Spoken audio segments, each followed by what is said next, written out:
Assalamualaikum warahmatullahi wabarakatuh. Kami dari kelompok 1 kelas 12 MIPA 3 yang beranggotakan 1. Fadila Fajrin, 2. Indah Julianti, 3. Ina Nurwidianingrum, dan 4. Ratnasari. Di video kali ini, kami akan menjelaskan sedikit tentang sistem pemerintahan di Indonesia pada masa demokrasi liberal yang meliputi Kabinet Natsir, Kabinet Sukiman, dan Kabinet Wilopo. Kabinet Natsir periode 6 September 1950 sampai 21 Maret 1951. Setelah bentuk negara Republik Indonesia Serikat dibubarkan, kabinet pertama yang memerintah Negara Kesatuan Republik Indonesia adalah Kabinet Natsir. Kabinet Natsir merupakan kabinet koalisi yang dipimpin oleh Masyumi. PNI sebagai partai kedua terbesar lebih memilih kedudukan sebagai oposisi. PNI menolak ikut serta dalam kabinet karena merasa tidak diberi kedudukan yang sesuai dengan kekuatan yang dimilikinya. Yahya menjelaskan, Kabinet Natsir mendapat dukungan dari militer dan dari tokoh-tokoh terkenal yang memiliki keahlian dan reputasi tinggi seperti Sri Sultan Hamengkubuwono IX, Mr. Asaat, Mr. Muhammad Rum, Insinyur Juanda, dan Dr. Sumitro Hadikusumo. Berikut jajaran kabinet yang dibentuk oleh Muhammad Natsir. Muhammad Natsir dari Partai Masyumi menjabat sebagai Perdana Menteri.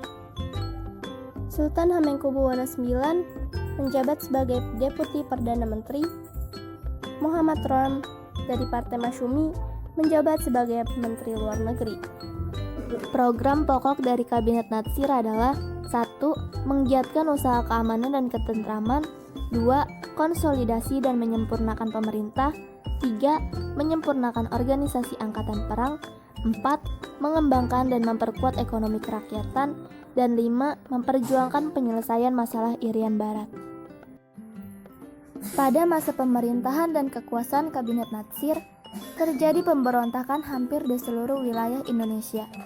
Masalah dalam keamanan negara seperti gerakan DITII, gerakan Andi Aziz, gerakan APRA, dan gerakan RMS.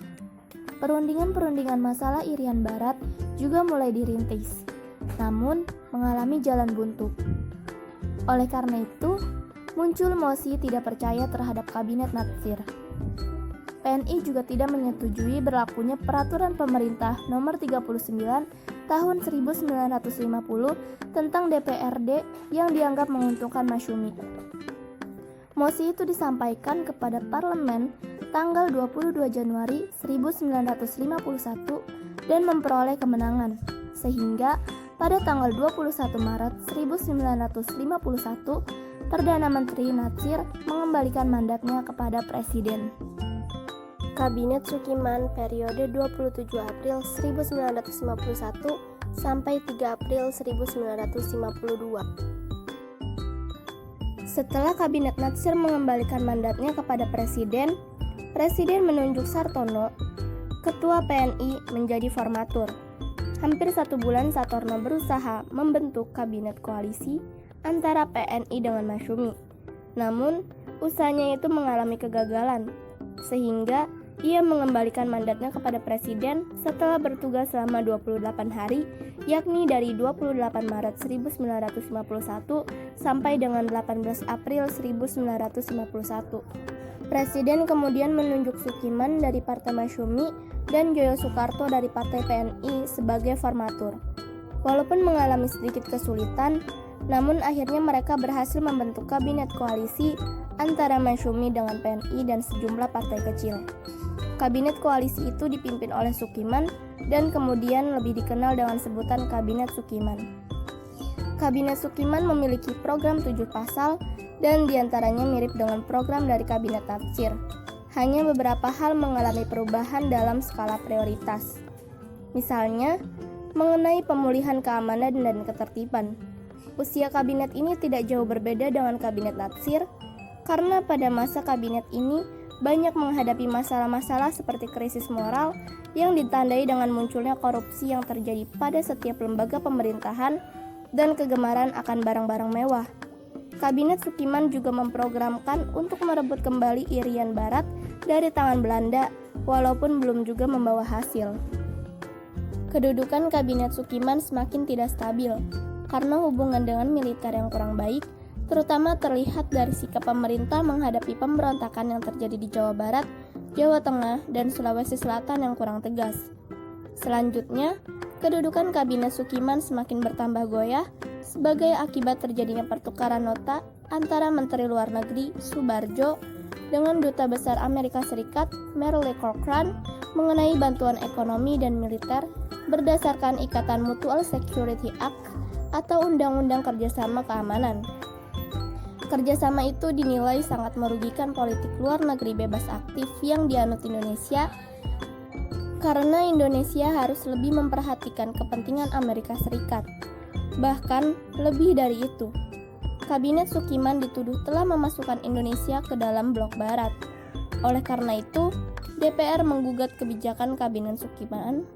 Akibatnya, Kabinet Sukiman pun menemui nasib yang sama, mengalami kejatuhan dan mengembalikan mandatnya kepada Presiden. Tokoh-tokoh yang berperan dalam Kabinet Sukiman beserta jabatannya diantaranya Sukiman Wirjo Sanjoyo sebagai Perdana Menteri, Suwiryo sebagai Wakil Perdana Menteri, Ahmad Subarjo sebagai Menteri Luar Negeri. Kabinet Wilopo periode 3 April 1952 sampai 3 Juni 1953. Setelah Kabinet Sukiman jatuh, digantikan oleh Kabinet Wilopo. Kabinet ini mendapat dukungan dari PNI, Masyumi, dan PSI. Wilopo sendiri adalah tokoh PNI.